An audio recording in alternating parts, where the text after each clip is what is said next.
శాసన మండలి వేదికగా BJP MLC Somu Veerraju hot comments చేశారు. వీళ్ళకి పుట్టగతులుండవు, వాళ్ళది ఏ పార్టీ అని అడుగుతున్నానని వైసీపీ ఎమ్మెల్సీలను ఉద్దేశించి సోము వీర్రాజు అన్నారు. 250 కోట్లు తిన్నారని, రేపు శిక్ష పడటానికి సిద్ధంగా ఉన్నారని చెప్పారు. వెంకన్న స్వామిపై వీరికి గౌరవం లేదని సోము వీర్రాజు మండిపడ్డారు. 320 రూపాయలకే నెయ్యి కొనాలని వైసీపీ డిమాండ్ చేస్తుందని, 620 రూపాయలకే కొంటామంటే ఇందాపూర్ హెరిటేజ్ అంటున్నారని సోము వీర్రాజు అసహనం వ్యక్తం చేశారు. అసలు మీరు హిందువులేనా?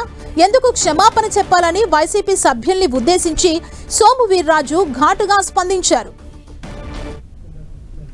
హిందువులకి అపకారం చేస్తున్నారు, వెంకన్న బాబుకి అపకారం చేస్తున్నారు. ఈ రోజు వాళ్ళు మాట్లాడతారు. అధ్యక్ష, 320కి నెయ్యి కొనాలి. వాళ్ళ డిమాండ్ ఏంటి అధ్యక్ష? వాళ్ళందరూ హిందువులా అని నేను అడుగుతున్నా. 320కి నెయ్యి వస్తుందా అధ్యక్ష? 320కి నెయ్యి వస్తుందా అధ్యక్ష? నెయ్యి అంటే ఏంటి అధ్యక్ష?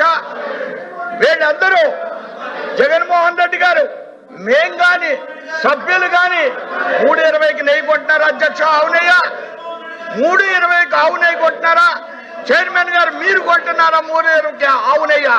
వాళ్ళు 320 మీద స్టాండ్ అయ్యి 620 కొంటానంటే హిందూపూర్ అంటారా, హెరిటేజ్ అంటారా? అంటే 620కి వాళ్ళ నిజంగా మనసు ఉంటే, వాళ్ళు హిందువులైతే, వాళ్ళకి వెంకటేశ్వర స్వామి నిజమైనటువంటి భక్తి ఉంటే వాళ్ళు ప్రశాంతంగా ఉండాలి. వాళ్ళు నిజంగా హిందువులైతే మీరు వాళ్ళని కంట్రోల్ చేయాలి. వాళ్ళు నిజంగా హిందువులైతే మీరు వాళ్ళని కంట్రోల్ చేయాలి.